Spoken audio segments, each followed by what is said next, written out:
नमामि। शिवतनय वरिष्ठं सर्वकल्याणमूर्तिं परशुकमलहस्तं शोभितं मोदकेन अरुणकुसुममालां व्यालयज्ञोपवीतम् मासं श्रीगणेशं नमामि। मम हृदयनिवासं नमामि। या कुन्देन्दुतुषारहारधवला या शुभ्रवस्त्रावृता या वीणावरदण्डमण्डितकरा या श्वेतपद्मासना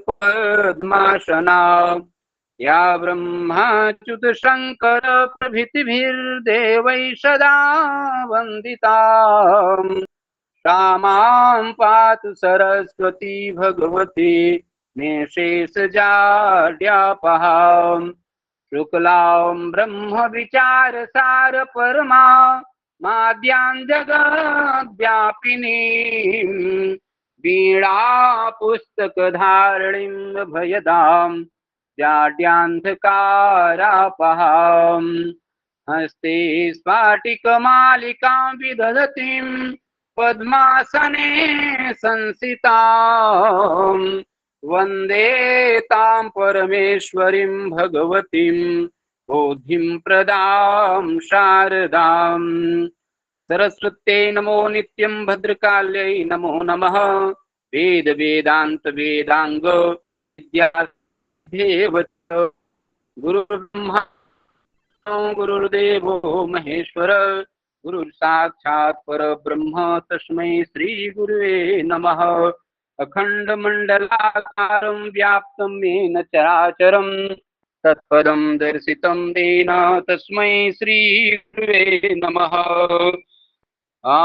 सानन्दमानन्दवने वसन्तं मानन्दकन्दं हृतपापवृन्दं वाराणसीनाथमनाथनाथं श्रीविश्वनाथं शरणं प्रपद्ये श्रीविश्वनाथं शरणं प्रपद्ये। त्वमादिदेवः पुरुषः पुराण त्वमस्य विश्वस्य परं निधानम् वेत्तासि वेद्यं च परं च धाम त्वयास्ततं विश्वमनं स्वरूपम् ततं त्वया ततं विश्वमनन्तरूपम्। व्यासं वसिष्ठनप्तारं शक्ते पौत्रं कल्मषं पराशरात्मकं वन्दे सुखतात् तपोनिधिं। व्यासाय विष्णुरूपाय व्यासरूपाय विष्णवे नमो वै ब्रह्मनिधये वासिष्ठाय नमो नमः। अचतुर्वदनो ब्रह्मा द्विबाहुरपरो हरिः अभाललोचनः शम्भुर्भगवान् बादरायणः। जय जय श्री गुरुचरणभ्यो नमः। सर्वेभ्यो नमो नमः। गुरुदेव। सर्वेभ्यो नमो नमः। सभी भूदेवताओं को प्रणाम। ध्याये नित्यं महेशं गिरिनिभन चारु चंद्रावतंसं रत्नाकल्पोज्ज्वलांगं परशुं रघुवराभीतिहस्तं प्रसन्नं पद्मासीनं समन्तात् स्तुतिममरगणैर्व्याघ्रकृतिं वसानं विश्वाद्यं विश्वबीजं निखिलभयहरं पंचवक्त्रं त्रिनेत्रं। बोले श्याम सदाशिव भगवान की जय।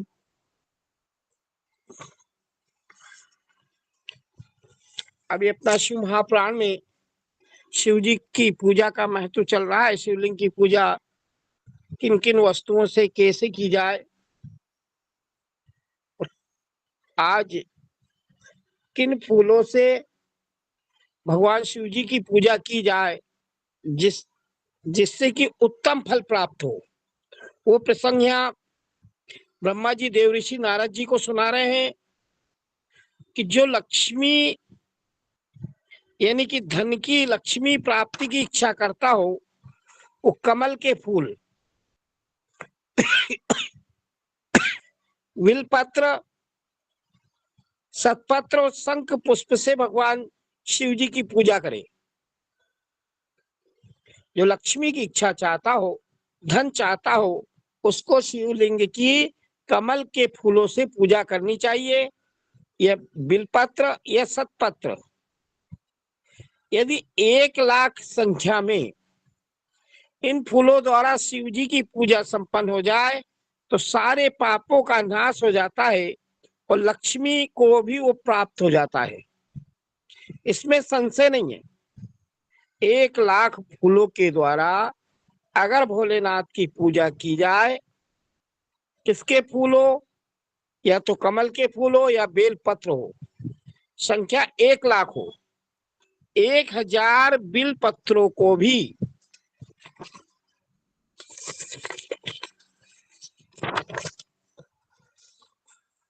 एक प्रस्त कहा गया है।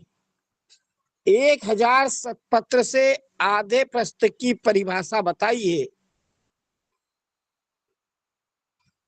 इसलिए कमल पुष्पों से शिव जी की पूजा हो जाती है, तब सकाम पुरुष अपने संपूर्ण अभिष्ट को प्राप्त कर लेता है। जो सकाम भक्ति करता है, लक्ष्मी की इच्छा करता है, उसको कमल के फूलों से शिव जी के लिंग की पूजा करनी चाहिए।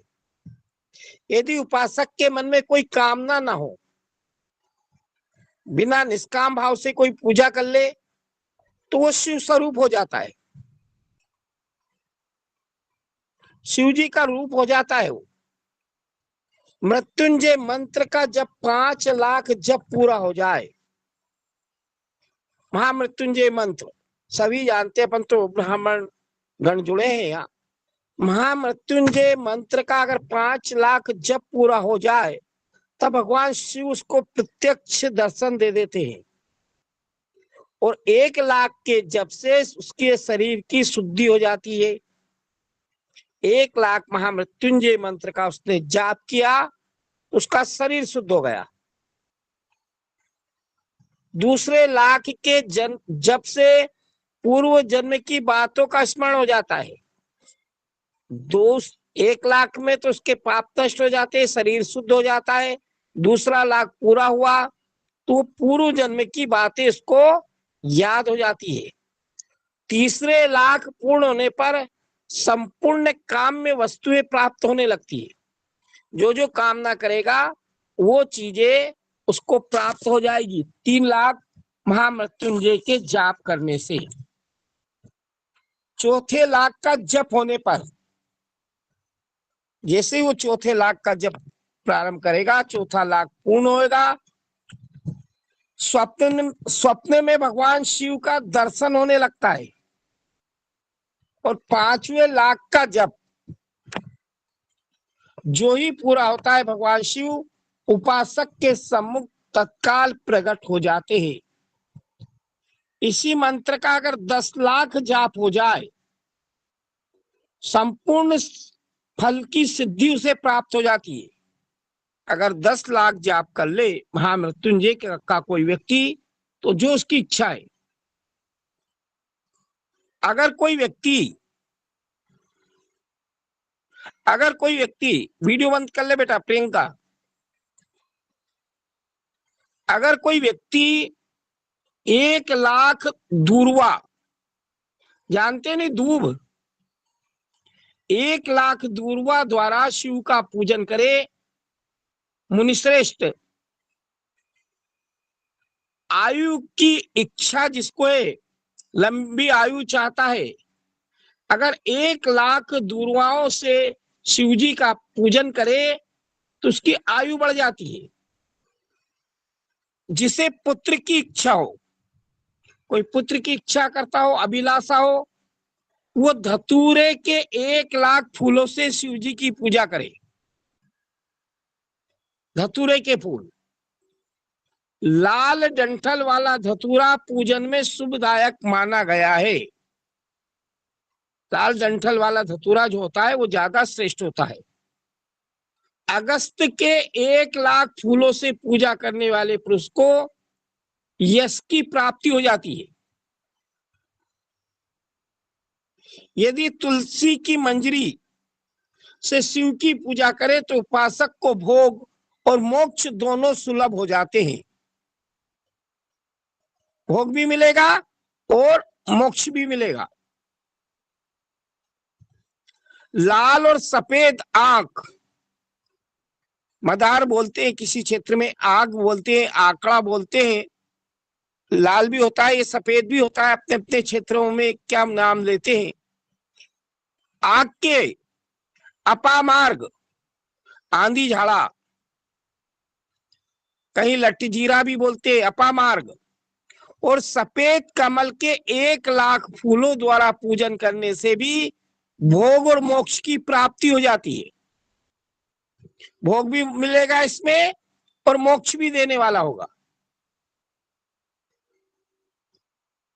जपा, अड़हुल के 1 लाख फूलों से की हुई पूजा शत्रुओं को मृत्यु देने वाली हो जाती है।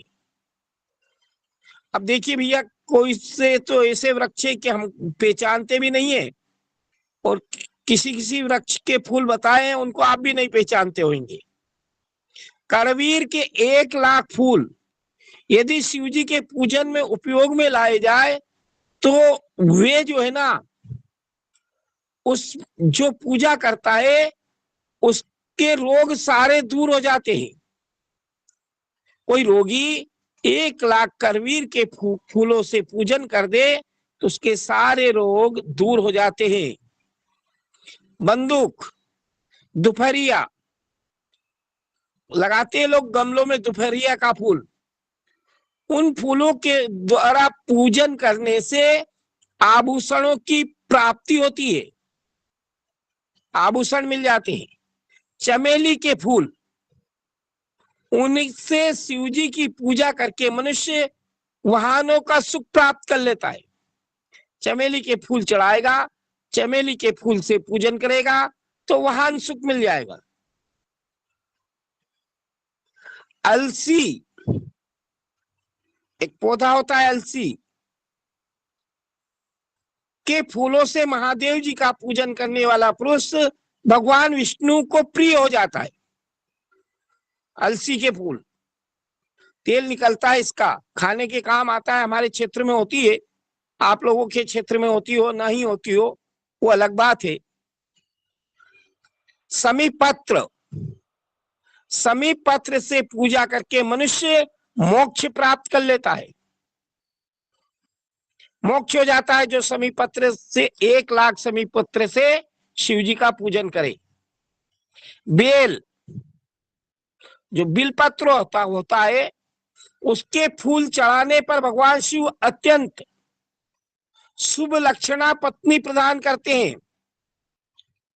बहुत सुंदर पत्नी भी मिलती है और सुंदर गुण वाली भी मिलती है। जूही के फूल, जूही चंपा चमेली होती है, जूही बेल होती है उसकी, उसके फूलों से पूजा की जाए तो घर में कभी अन्न की कमी नहीं रहती है, कभी अन्न की उसके घर में कमी नहीं रहेगी। कनेर के फूलों से पूजा करने पर, कनेर होती है लाल पीली सब प्रकार के रंगों की होती है, उनसे पूजा करने पर मनुष्यों को वस्त्र की प्राप्ति होती है। एक सेदु आरी होती है, उसके फूलों से शिव जी का पूजन किया जाए तो मन निर्मल हो जाता है, मन में कोई छल कपट नहीं बचता, बिल्कुल निर्मल मन हो जाता है। 1 लाख बिलपत्र चढ़ाने पर, अगर कोई 1 लाख बिलपत्र चढ़ा दे, मनुष्य अपनी सारी काम्य वस्तुएं प्राप्त कर लेता है।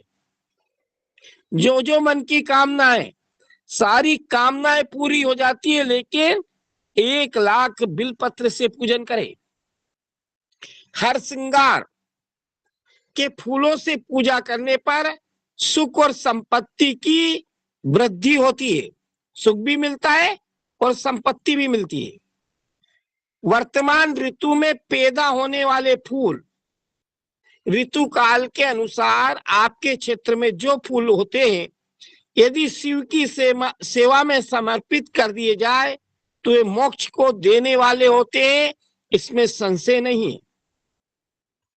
राई, जो सरसों होती है राई, उसके फूलों से शिव जी की पूजा की जाए तो वो शत्रुओं को मृत्यु प्रदान करने वाले होते हैं, उसके शत्रु नष्ट हो जाते हैं जो राई के फूलों से शिव जी की पूजा करे। इनकी संख्या 1,00,000 होना चाहिए। भगवान शिव प्रचुर फल देते हैं। चंपा और केवड़ा, चंपा, केवड़ा और केतकी, इनको छोड़कर से सभी फूल भगवान शिव को चढ़ाए जा सकते हैं। चंपा का फूल नहीं चढ़ता है, केवड़े का फूल नहीं चढ़ता है, केतकी का फूल नहीं चढ़ता है। इनको छोड़कर बाकी के जो भी पुष्प आपको मन में भाए, सभी फूलों से शिव जी की पूजा हो जाती है। महादेव जी के ऊपर चावल चढ़ाने से लक्ष्मी की प्राप्ति होती है, घर में लक्ष्मी आती है चावल चढ़ाने से। लेकिन चावल अखंडित होने चाहिए, ऐसा ना करे कि टुकड़े वाले चावल हो, बिल्कुल अखंडित चावल हो। और इन्हें उत्तम भक्ति भाव से शिव जी के ऊपर चढ़ाना चाहिए। रुद्र मंत्र से पूजा करके भगवान शिव के ऊपर बहुत सुंदर अगर वस्त्र चढ़ाए और उसी पर चावल रखकर समर्पित करे तो सबसे उत्तम होता है। भगवान शिव के लिंग के ऊपर गंध पुष्प आदि के साथ एक श्रीफल चढ़ाकर धूप आदि निवेदन करे तो पूजा का पूरा पूरा फल प्राप्त हो जाता है। अगर शिवलिंग के समीप 12 ब्राह्मणों को भोजन कराए, इससे मंत्र पूर्वक सांगोपांग लक्ष्य पूजा संपन्न हो जाती है। 1,00,000 बार पूजन संपन्न हो जाती है 12 ब्राह्मणों को भोजन कराने से। जहां 100 मंत्र जपने की विधि हो, वहां पर 108 मंत्र जपने का विधान है। तिल के द्वारा, यानी जहां 100 मंत्र बोलना है वहां 108 बोलना चाहिए। तिल के द्वारा शिव जी को 1,00,000 आहुति दी जाए या 1,00,000 तिलों से शिव जी की पूजा की जाए तो बड़े बड़े पापों का नाश कर देती है। 1,00,000 तिल्ली, ये तो ज्यादा नहीं लगेगी, 2-3 किलो तिल्ली में ही हो जाएगा, 5 किलो में। जो द्वारा की हुई शिव जी की पूजा, जो से अगर शिवलिंग की पूजा की जाए तो इस सुख की वृद्धि करने वाली है, ऐसा ऋषियों का कथन है। गेहूं के बने हुए पकवान से की हुई शंकर जी की पूजा निश्चय ही उत्तम फल को देने वाली होती है। यदि उससे 1 बार पूजा हो, 1,00,000 बार पूजा हो तो उससे संतान की वृद्धि हो जाती है।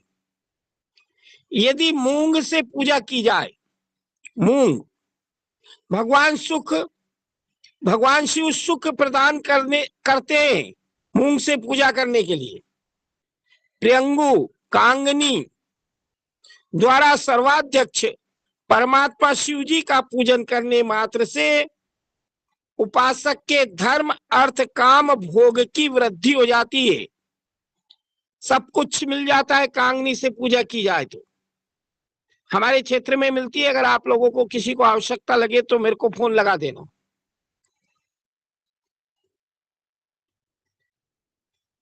अरहर के पत्तों से, अरहर होती है ना दाल जिसकी बनती है अरहर, उसके पत्तों से श्रृंगार करके भगवान शिव की पूजा करे। ये पूजा नाना प्रकार के सुख और संपूर्ण फलों को देने वाली होती है।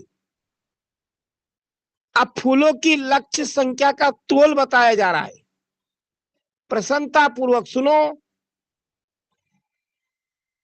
व्यास जी ने एक प्रस्थ शंख पुष्प को 1 लाख बताया है, यानी 5 किलो फूलों को व्यास जी ने, शंख पुष्प फूल 5 किलो हो तो 1 लाख हो जाते हैं। 11 प्रस्थ चमेली के फूल, यानी 11 पंजे 55 किलो, वो 1 लाख फूलों का मान कहा गया है। जूही के 1 लाख फूलों का भी वही मान है। राई के 1 लाख फूलों का मान 5.5 प्रस्थ, यानी 17.5 किलो। उपासक को चाहिए को निष्काम होकर मोक्ष के लिए भगवान शिव जी की पूजा करे। भक्ति भाव से विधि पूर्वक शिव जी की पूजा करके भक्तों को पीछे जल धारा समर्पित करनी चाहिए, यानी शिव जी का अभिषेक करना चाहिए। ज्वर में जो मनुष्य प्रलाप करने लगता है उसकी शांति के लिए जल धारा शुभदायक बताई है। जो रोगी होता है वो अपने रोग को छुड़ाने के लिए जल की धारा लगाए शिव जी के। शतरुद्री मंत्र से, रुद्री के 11 पाठों से, रुद्र मंत्र के जप से, पुरुष सूक्त से, रुद्र सूक्त से, महामृत्युंजय मंत्र से, गायत्री मंत्र से अथवा शिव के शास्त्रोक्त नामों के आदि में प्रणव, अंत में नमा पद जोड़कर बने हुए मंत्रों द्वारा जल धारा अर्पित करनी चाहिए। जिसको मंत्र याद नहीं है तो ओम नमः शिवाय, इसके द्वारा भी जल धारा अर्पित कर सकता है। सुख और संतान की वृद्धि के लिए, जो सुख चाहता है, घर में संतान चाहता है, जल धारा द्वारा पूजन उत्तम बताया है। उत्तम भस्म धारण करके उपासक को प्रेम पूर्वक नाना प्रकार के शुभ दिव्य द्रव्यों द्वारा शिव की पूजा करनी चाहिए। शिव पर उनके 1000 नाम मंत्रों से घी की धारा चढ़ाना चाहिए। शिव शस्त्र नामावली से घी की धारा चढ़ानी चाहिए। ऐसा करने पर वंश का विस्तार हो जाता है। अगर कोई व्यक्ति घी से शिव जी का अभिषेक करता है तो उसके घर वंश वृद्धि हो जाती है। जिसका वंश नहीं चल रहा है, जिसके संतान नहीं है, उसको घी से शिव जी का अभिषेक करना चाहिए। यदि 10,000 मंत्रों द्वारा शिव जी की पूजा की जाए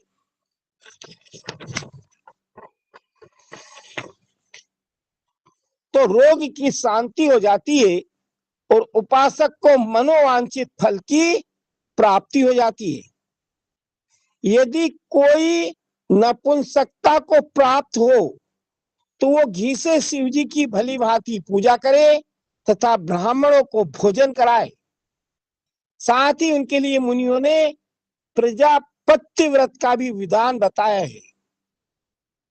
यदि बुद्धि जड़ हो जाए, जिसमें ज्ञान नहीं हो, बुद्धि नहीं काम करती हो, जो जड़ बुद्धि का हो, तो उस अवस्था में पूजक को केवल शर्करा मिश्रित दुग्ध की धारा चढ़ानी चाहिए। जिसका पढ़ने में मन नहीं लगता हो, बुद्धि नहीं चलती हो पढ़ने लिखने में, दूध में शक्कर मिला करके अभिषेक कराना चाहिए। ऐसा करने पर उसे बृहस्पति के समान उत्तम बुद्धि प्राप्त हो जाती है। स्वयं देवगुरु बृहस्पति जैसी बुद्धि हो जाती है अगर दूध में शक्कर मिला करके अभिषेक किया जाए। जब तक 10,000 मंत्रों का जाप पूरा ना हो जाए तब तक दुग्ध धारा द्वारा भगवान शिव का पूजन चालू रखना चाहिए। जब तन मन में अकारणी उच्चाटन होने लगे, जी उछट जाए, कहीं भी प्रेम नहीं रहे, दुख बढ़ते जाए, अपने घर में सदा कलह होती रहे, तब दूध की धारा चढ़ाने से सारा दुख नष्ट हो जाता है। सुवासित तेल से पूजा करने पर भोगों की वृद्धि होती है। सुगंधित तेलों से अगर भगवान शिव जी की पूजा की जाए, अनेक प्रकार के भोगों की वृद्धि होती है। यदि मधु से यानी शहद से शिव की पूजा की जाए तो राज यक्षमा रोग दूर हो जाता है। यदि शिव जी पर ईख के रस की धारा चढ़ाई जाए, गन्ने का रस जो होता है ना, उसकी धारा से अभिषेक किया जाए तो वो भी संपूर्ण आनंद की प्राप्ति कराने वाली होती है। गंगा जल की धारा भोग और मोक्ष दोनों फलों को देने वाली है। अगर गंगा जल के द्वारा अभिषेक किया जाए तो इस लोक में भी भोग मिलेगा और यहां से जाने के बाद भी मोक्ष हो जाता है। ये सब जो धाराएं बताई गई है, इन सबको मृत्युंजय मंत्र से चढ़ाना चाहिए। उसमें भी मंत्र का विधान 10,000 जाप भी करना चाहिए और 11 ब्राह्मणों को भोजन कराना चाहिए। ये शिव जी के पूजन की विधि स्वयं ब्रह्मा जी ने देव ऋषि नारद को बताई है कि किन वस्तुओं से किस प्रकार से शिव जी की पूजा की जाए तो आपको क्या फल प्राप्त होता है। अब श्री ब्रह्मा जी देव ऋषि नारद जी को सृष्टि की उत्पत्ति बता रहे हैं। ये संसार कहां से चला, कैसे बना ये संसार, क्योंकि जब महाप्रलय हुआ था तो इस धरती पर जल के अलावा कुछ नहीं था, जल ही जल था। उसी जल में स्वयं भगवान विष्णु शेष शैया पर शयन कर रहे थे। कुछ नहीं था, शून्य था। भगवान विष्णु शयन कर रहे थे, उनके नाभि से कमल की उत्पत्ति हुई। उस कमल के ऊपर ब्रह्मा जी की उत्पत्ति हुई। सबसे पहले नारायण, फिर ब्रह्मा जी। ब्रह्मा जी अनेक वर्षों तक उस कमल पुष्प पर बैठे रहे। फिर उनने सोचा कि मेरे को जन्म देने वाला कौन है, मैं कहां से आया हूं। तो उस कमल लाल को पकड़ के नीचे आए तो हजारों वर्ष ऊपर नीचे होते रहे, लेकिन उनको अपना मूल नहीं मिला। फिर कमल पुष्प पर बैठ गए। सबसे पहले इस संसार में नाद शब्द की उत्पत्ति हुई, प्रणव शब्द की उत्पत्ति हुई। वहां पर ब्रह्मा जी को एक ही शब्द सुनाई दिया, ओंकार। ओम की उत्पत्ति हुई सबसे पहले। फिर आकाशवाणी द्वारा ब्रह्मा जी से कहा कि आप तप करो। अनेक हजारों वर्ष तक ब्रह्मा जी तप करते रहे। तब पुनः भगवान विष्णु की आज्ञा से आकाशवाणी होती है, ब्रह्मा जी से कहती है कि अब आप इस संसार को आगे बढ़ाओ, सृष्टि की रचना करो। तो सबसे पहले ब्रह्मा जी ने सनक, सनंदन, सनातन, सनत कुमार, ये 4 ऋषि बनाए। ये चारों ऋषि हमेशा 5 वर्ष के बालक की जितनी आयु होती है उतने बड़े रहते हैं और आज भी जीवित है, इससे बड़े नहीं हुए। 5 वर्ष के बालक के समान रहते हैं। इनकी उत्पत्ति की, फिर अपने मन के द्वारा देव ऋषि नारद जी को प्रकट किया।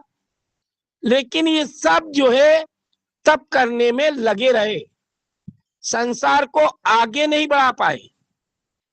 फिर ब्रह्मा जी ने 10 और ऋषियों की उत्पत्ति की। वो ऋषि भी तपस्या करने के लिए निकल गए। कोई भी इस सृष्टि को आगे नहीं बढ़ाता था। इनके पुत्रों ने संसार को आगे बढ़ाने की आज्ञा नहीं मानी, तो ब्रह्मा जी के मन में क्रोध आ गया। क्रोध के कारण वहां पर भगवान शंकर की उत्पत्ति हुई। भगवान शंकर जैसे ही क्रोध से प्रकट हुए थे, ये रोने लगे थे, इसीलिए इनको रुद्र भी कहते हैं। ब्रह्मा जी ने भगवान शंकर से इस संसार को आगे बढ़ाने के लिए कहा, तो भगवान शंकर ने सारी सृष्टि को भूत प्रेत से भर दिया, क्योंकि सब अपने अपने, आजकल तो जातिवाद चल ही रहा है, सब अपने अपने पक्ष के लोगों को करते हैं। अब इनका संसार तो भोलेनाथ का तो वही है, भूत प्रेत। वो ब्रह्मा जी को ही खाने दौड़ने लगे, तो ब्रह्मा जी ने भोलेनाथ के हाथ जोड़ लिए कि आप आपके संसार को यहीं सीमित कर दी। अब ब्रह्मा जी जब इस संसार को अकेले आगे बढ़ा रहे थे तो ब्रह्मा जी परेशान हो गए, तो इन्होंने जो है एक जोड़ा पैदा किया जिसमें एक नर थे और एक मादा, जिनको मनु और शत्रुपा के नाम से संसार में विख्यात हुए। पहला जोड़ा हुआ नर मादा का, उसी दिन से मैथुनी सृष्टि चली। इस धरती पे बिना नर मादा के ये संसार आगे नहीं बढ़ता है। सबसे पहले अगर कोई पैदा हुआ तो मनु शत्रुपा के रूप में ब्रह्मा जी ने एक जोड़ा बनाया, और इन्हीं मनु शत्रुपा की संतान से हम सब, कहते हैं ना मनु आदि है, मनु की संतान है, हम सब राजा मनु की संतान है। राजा मनु शत्रुपा के 3 पुत्री देवहूति, आकुति और प्रसूति, और 2 पुत्र प्रियव्रत और उत्तानपाद, ये 5 पुत्र पुत्रियां हुई। देवहूति का विवाह जो ब्रह्मा जी ने ऋषि बनाए थे, 10 ऋषि, उनमें करदम नाम के ऋषि थे, उनके संग हुआ। आकुति का विवाह एक रुचि नाम के प्रजापति थे, उनके संग हुआ। और प्रसूति का विवाह ब्रह्मा जी के एक पुत्र थे दक्ष नाम के, उन दक्ष के संग हुआ। ऐसे मनु जी महाराज ने अपनी तीनों कन्याओं का विवाह, एक का देवहूति का करदम ऋषि, आकुति का रुचि प्रजापति और प्रसूति का विवाह राजा दक्ष के संग कर दिया। इन्हीं की कन्याओं से संसार भरा पड़ा है। देवहूति का जो विवाह हुआ था करदम नाम के ऋषि के संग, उनके 9 कन्याएं हुई, 9 कन्याएं। उन्होंने 9 ही कन्याओं का विवाह जो ब्रह्मा जी के पुत्र ऋषि हुए थे उन ऋषियों के संग कर दिया। उसमें गौतम नाम के ऋषि भी थे, जिनका अहिल्या के संग विवाह किया। अत्रि नाम के ऋषि थे, उनका विवाह अनसुईया के संग किया। सारे ऋषियों के साथ उन करदम ऋषि ने अपनी कन्याओं का विवाह कर दिया। अब 9 ही कन्याओं का विवाह करने के बाद इन्हीं देवहूति के घर स्वयं साक्षात परब्रह्म परमात्मा भगवान विष्णु ने कपिल मुनि के रूप में अवतार लिया। कपिल जी के रूप में, जिन्होंने राजा सगर के 60,000 पुत्रों को भस्म किया था। और इन्हीं कपिल मुनि ने सबसे पहले सांख्य शास्त्र का ज्ञान अपनी माता देवहूति को दिया था।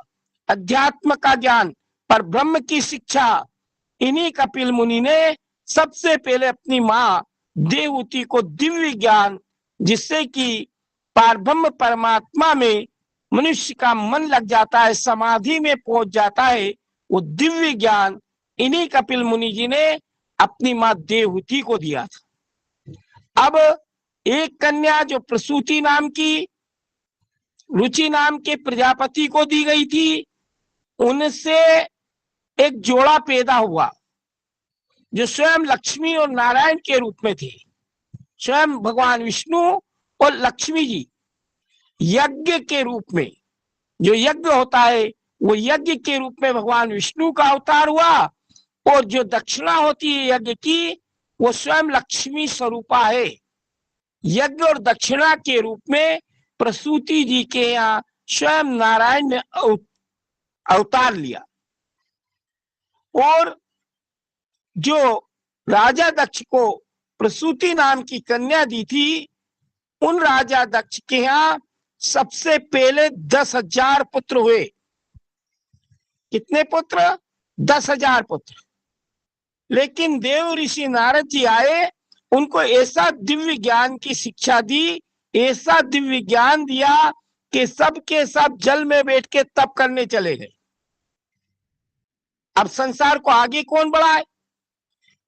फिर राजा दक्ष ने 10,000 पुत्र फिर पैदा किए। फिर आए देव ऋषि नारद जी, उनको दिव्य ज्ञान दे दिया, गुरु मंत्र दे दिया, वो भी उसी जल में बैठ करके तप करने के लिए चल दिए, तपस्या करने चल दिए। अब राजा दक्ष को क्रोध आ गया, कोई संतान पैदा करे, उस संतान को कोई ऐसा दिव्य ज्ञान दे दे कि वो साधु बन जाए, संसार को आगे ना बढ़ाए, तो उसके पिता को क्रोध आता है ना? नहीं। तो दक्ष को क्रोध आ गया, देव ऋषि नारद जी को श्राप दे दिया दक्ष ने कि जब तू एक जगह कभी ठहरेगा नहीं, अगर एक जगह ठहर जाएगा तो तेरा सर फट जाएगा। इसीलिए देव ऋषि नारद जी कभी एक जगह स्थिर नहीं रहते हैं, घूमते ही रहते हैं। राजा दक्ष का श्राप है देव ऋषि नारद जी को। अब दक्ष ने विचार किया कि मैं पुत्र पैदा करता हूं, ये नारद आता है, ज्ञान दे देता है, सब तपस्या करने चले जाते हैं। तो इस दक्ष ने 60 पुत्रियों को जन्म दिया। कितनी पुत्रियां? 60 पुत्रियां हुई इसके। तो इसने क्या किया, 13 पुत्रियों का विवाह एक कश्यप नाम के ऋषि है, ब्रह्मा जी के मानसी पुत्र है ये भी, इन कश्यप ऋषि के संग 13 कन्याओं का विवाह कर दिया। जो चंद्रमा है, उन चंद्रमा के संग 27 कन्याओं का विवाह किया दक्ष ने। जो हम आजकल पंचांग में जो नक्षत्र पढ़ते हैं, अश्वनी से लेके रेवती तक, ये जो 27 नक्षत्र है, ये सब चंद्रमा की पत्नी है। अश्वनी, भरणी, कृत्तिका, रोहिणी, मृगशिरा, आद्रा, रेवती तक जितने 27 नक्षत्र है, ये सब चंद्रमा की पत्नी है। राजा दक्ष ने अपनी 27 कन्याओं का विवाह चंद्रमा के संग किया था, और एक कन्या का विवाह इन दक्ष जी ने भोलेनाथ शिव जी के संग किया था, जिनका की नाम सती था। और एक एक कन्या करके 10 कन्याओं का और विवाह अलग अलग ऋषि मुनियों के संग दक्ष ने किया था। ये सारे प्रसंग ब्रह्मा जी देव ऋषि नारद जी को सुना रहे थे। जो कश्यप ऋषि है, उनके जो 13 पत्नियां हैं, दिति, अदिति, सुरसा आदि जो 13 पत्नियां हैं, उन कद्रु, विनीता, सिंगिका, इन 13 पत्नियों से जितने भी जीव जंतु वृक्ष है, ये सारा ब्रह्मांड इन कश्यप ऋषि की संतानों से भरा है। आप हम सब जो भी दिखाई देते हैं, सब कश्यप ऋषि की संतान है। किसी के वृक्ष पैदा हुए, किसी के पेट के बल चलने वाले जीव जंतु हुए, किसी के जलचर हुए, किसी के नभचर हुए, किसी के घोड़े पैदा हुए। सारे जितने ब्रह्मांड में जीव दिखाई देते हैं, 4 प्रकार के संसार में जीव धर्म शास्त्रों में बताया है। अंडज, पिंडज, स्वेदज और उद्भिज। जो अंडे से पैदा होते हैं वो अंडज कहलाते हैं, और जो पिंड से पैदा होते हैं वो पिंडज कहलाते हैं, और जो अपने आप पैदा हो जाते हैं वो स्वेदज कहलाते हैं। और जो वृक्ष आदि, वृक्ष, पेड़ पौधे, ये भी जीव की संज्ञा हमारे धर्म शास्त्रों में, इनको भी जीव की संज्ञा दिए। ये पेड़ भी जीव है, इनको उद्भिज धर्म शास्त्रों में कहा जाता है। अंडज, पिंडज, स्वेदज और उद्भिज, इनको पेड़ों को भी जीव की संज्ञा हमारे धर्म शास्त्रों ने दी है। और एक विशेष बात, प्रसंग निकला है, तो जो अपना भला चाहे, जो व्यक्ति अपना कल्याण चाहे, कभी भी अमावस्या के दिन किसी भी वृक्ष को न काटे। धर्म शास्त्रों ने तो इतना कहा है कि अमावस्या के दिन पत्ती तोड़ना भी महापाप की गणना में होता है। पेड़ काटना तो बहुत बड़ी बात है, लेकिन पत्ती तोड़ना भी महापाप की गणना में होता है। इसलिए अमावस्या के दिन कभी भी किसी वृक्ष की को काटना ही नहीं है। ये चारों प्रकार के जीव जो है, इन कश्यप जी की जो पत्नी थी 13, उनसे पैदा हुए। अब कैसे पता करें कि अंडे से कौन पैदा हुआ और पिंड से कौन पैदा हुआ? कैसे पता करेंगे? तो जिनके कान बाहर दिखाई देते हैं ना, जिस भी जीव के कान बाहर दिखाई देते हैं शरीर से, वो सब पिंड से पैदा हुए। जिनके भी कान दिखाई दे बाहर की तरफ, मनुष्य के समान, गाय के, बैल के, हाथी के, घोड़े के, ये सब पिंड से पैदा होते हैं। और जिनके कान दिखाई ना दे, वो सब जीव अंडों से पैदा होते हैं। जितने भी जीव अंडों से पैदा होते हैं, उनके कान नहीं दिखाई देते हैं। अब ऐसे पहचान आपने कर ली, अंडे से कौन पैदा हुआ और पिंड से कौन पैदा हुआ। अब यहाँ पर दो प्रकार के जीव होते हैं, एक शाकाहारी जीव और एक मांसाहारी जीव। जो हम मनुष्य आदि है, हम मनुष्य आदि शाकाहारी जीव कहलाते हैं, यानी अन्न को ग्रहण करने वाले। और बहुत से जीव जो है मांसाहारी जीव रहते हैं। तो इनकी पहचान कैसे की जाए? तो जो जीभ से पानी पीते हैं वो मांसाहारी जीव कहलाते हैं, जीभ से। और जो होठों से पानी पीते हैं वो शाकाहारी जीव कहलाते हैं। जैसे कुत्ता, बिल्ली, सिंह आदि जीभ से पानी पीते हैं, वो मांसाहारी जीव है। अगर कोई मांस का उपयोग करे तो उसे जीभ से पानी पीना शुरू कर देना चाहिए। हमारे धर्म शास्त्रों में सबका अलग अलग व्याख्या ही है। एक और व्याख्या है, जिसको पसीना आता है वो शाकाहारी जीव कहलाता है, और जिसको पसीना नहीं आता है वो मांसाहारी जीव कहलाता है। देखना आप कभी भी, जो जितने भी मांसाहारी जीव है उनको कभी पसीना नहीं आता है। वो अगर कभी भी थक भी जाएंगे, दौड़ेंगे या गर्मी अधिक पड़ेगी, तो अपनी जीभ निकाल के जो पसीना आदि है जीभ के द्वारा लाल टपका के बाहर निकालते हैं। कुत्ता, बिल्ली, शेर आदि, इनको कभी पसीना नहीं आता है, क्योंकि ये मांसाहारी जीवों की श्रेणी में आते हैं। और आज की स्थिति देखिए संसार की,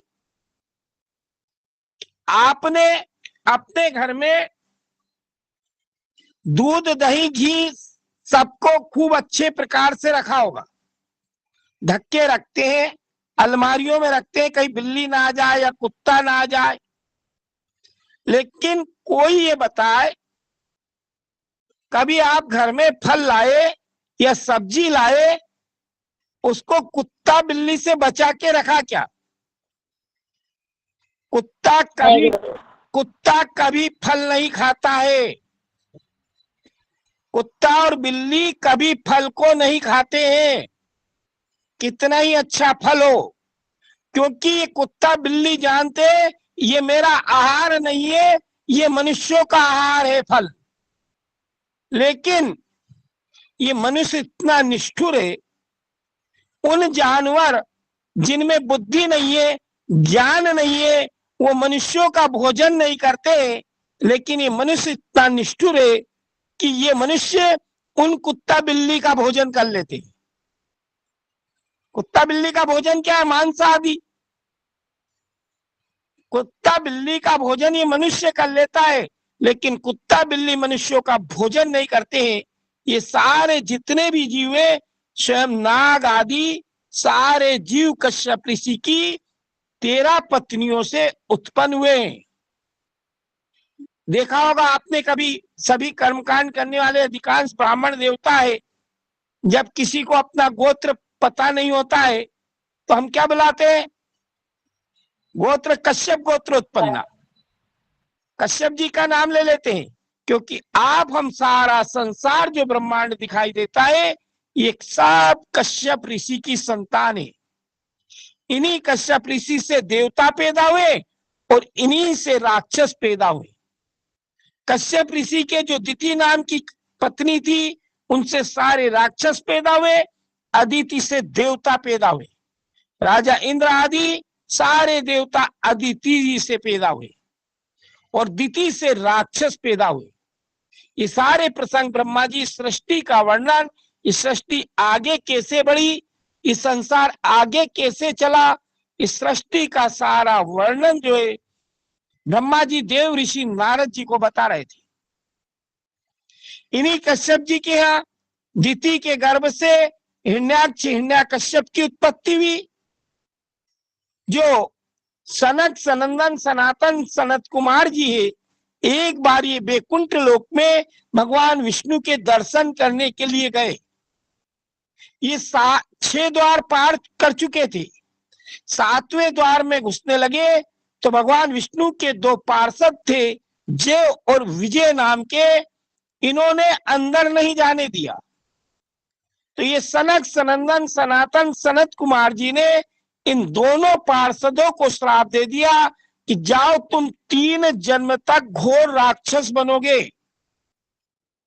इन ब्राह्मणों के श्राप के कारण भगवान विष्णु के दोनों पार्षद जय और विजय पहले जन्म में हिरण्याक्ष हिरण्याकश्यप बने, दूसरे जन्म में रावण कुंभकर्ण बने और तीसरे जन्म में द्वापर युग आया तब शिशुपाल और दंत वक्र बने।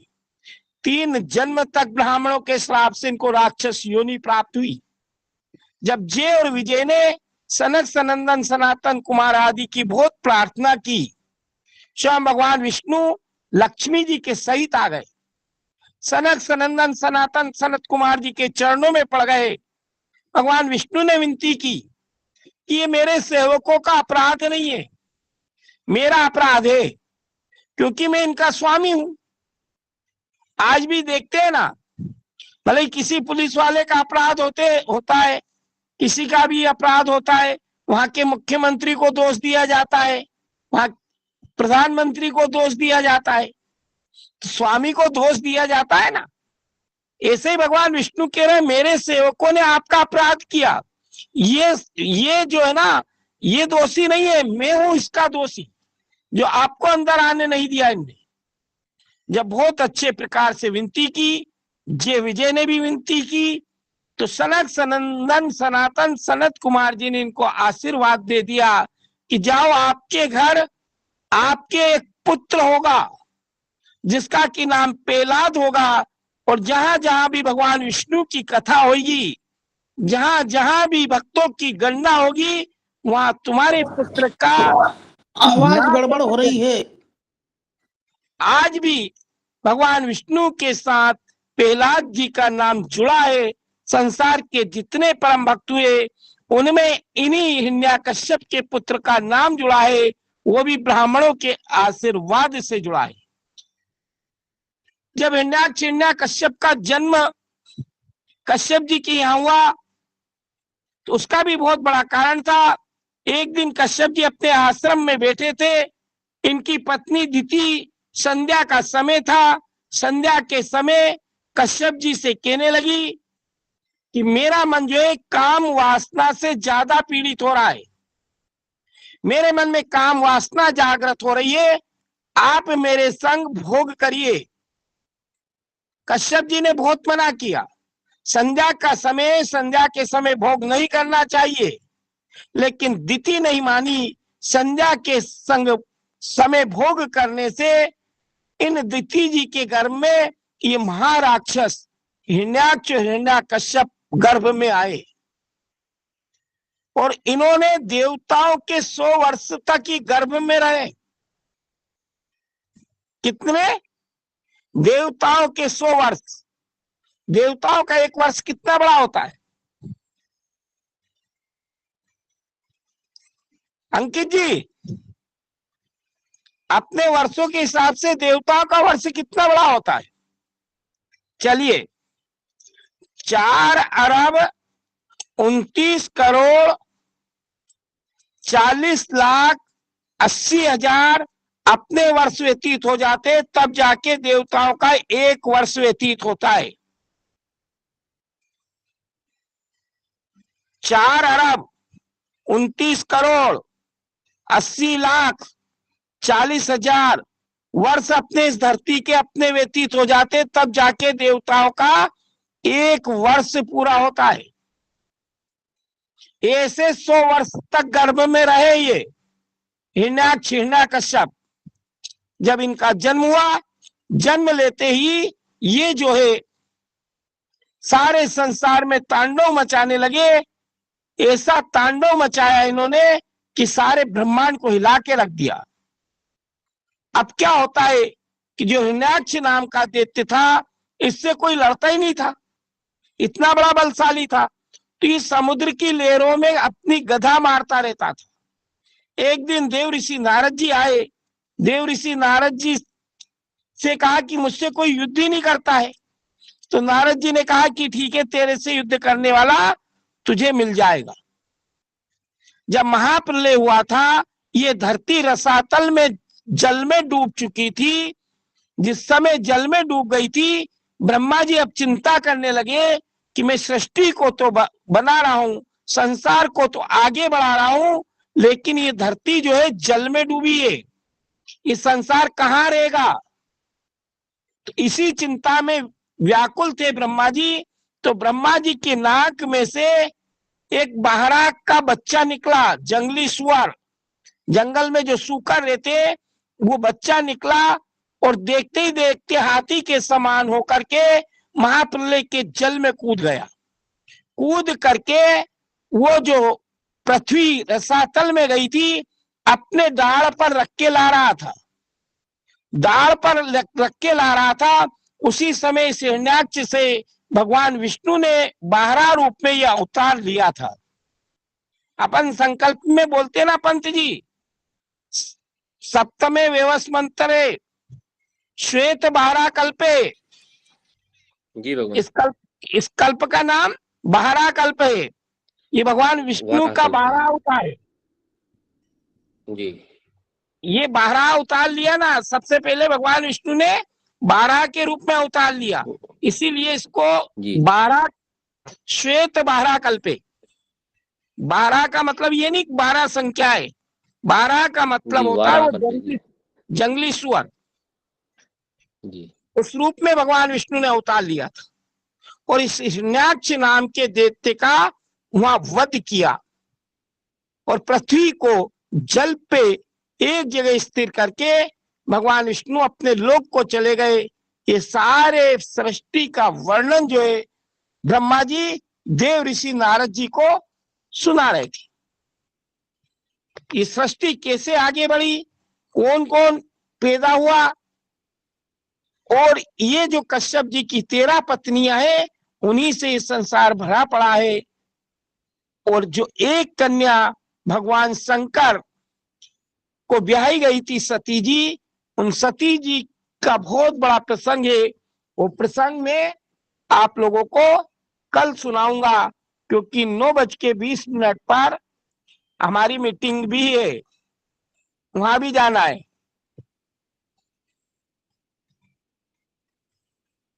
आगे के प्रसंग में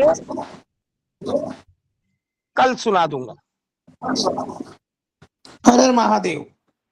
हर हर महादेव।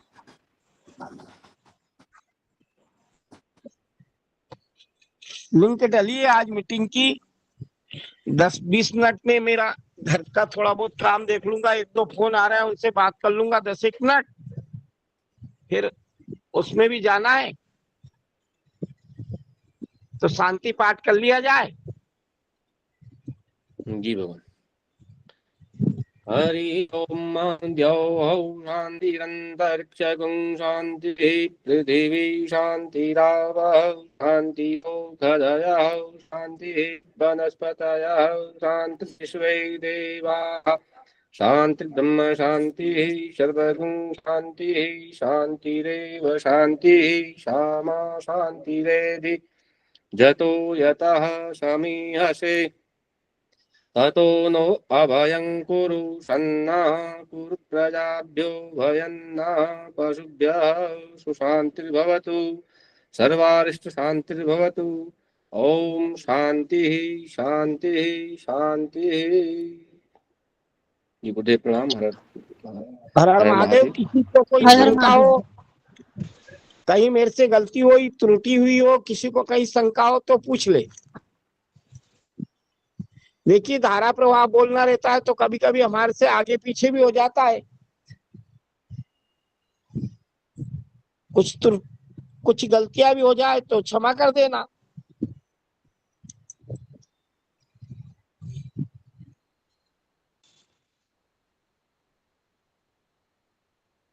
आज पूर्णिमा जी प्रश्न नहीं कर रही। जी नहीं गुरुदेव।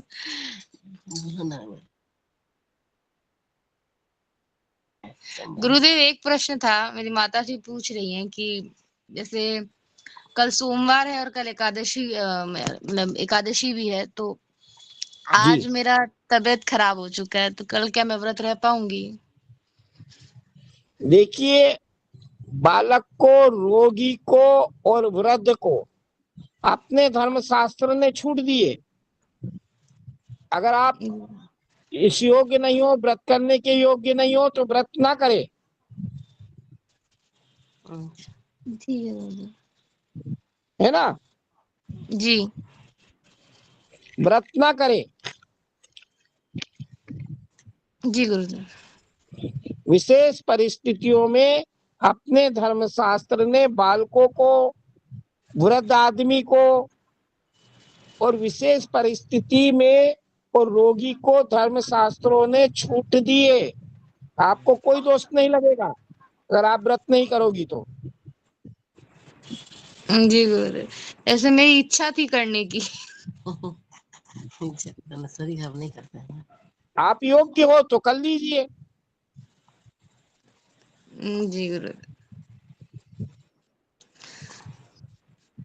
गुरुदेव प्रश्न एक और था कि आपने जो बोला कि 1 लाख बार महामृत्युंजय का जप करने से भगवान की मतलब शिव जी के दर्शन होते हैं, तो वो 1 लाख मंत्र एक ही जगह पे बैठ के उसी दिन पूरा करना पड़ता है ना? अरे उसी दिन साल भर में भी पूरे नहीं होंगे 1 लाख एक व्यक्ति से। वही तो साल भर में नहीं पूरा होगी। अरे हम 1.25 लाख महामृत्युंजय के जप करते हैं, 5-5 7-7 ब्राह्मण बैठते हैं एक साथ, फिर भी 7-7 दिन लग जाते हैं, यानी 50 दिन लग जाते हैं। एक व्यक्ति करेगा तो 50 दिन में 1 लाख जाप होंगे। 3000 से बहुत अच्छा बैठक वाला ब्राह्मण होता है ना, वो 3000 से अधिक जाप नहीं कर पाता महामृत्युंजय की। उनकी तो स्पीड होती है ब्राह्मणों की तो। और फिर वैसे भी आपको तो करना ही नहीं है महामृत्युंजय का जाप। महिलाओं को वेद मंत्र पढ़ने का अधिकार हमारे धर्म शास्त्रों ने नहीं दिया है। जी गुरुदेव। आपके लिए तो वही है शिवाय नमः। जी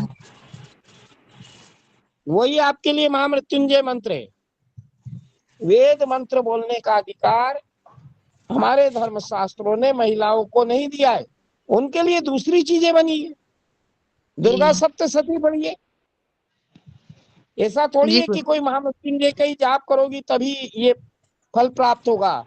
दूसरी चीजें भी तो बनी है आपके लिए। रामचरितमानस बना है, उसके पाठ करिए, उसके पाठ करिए, दुर्गा सप्तशती के पाठ करिए, पुराण पढ़िए, वेद मंत्र नहीं पढ़ना। ये आशीष जी। जय गुरुदेव प्रणाम। गुरुजी एक छोटा सा प्रश्न आया है मेरे पास। जातक एक्चुअली बालक है 15 वर्ष का और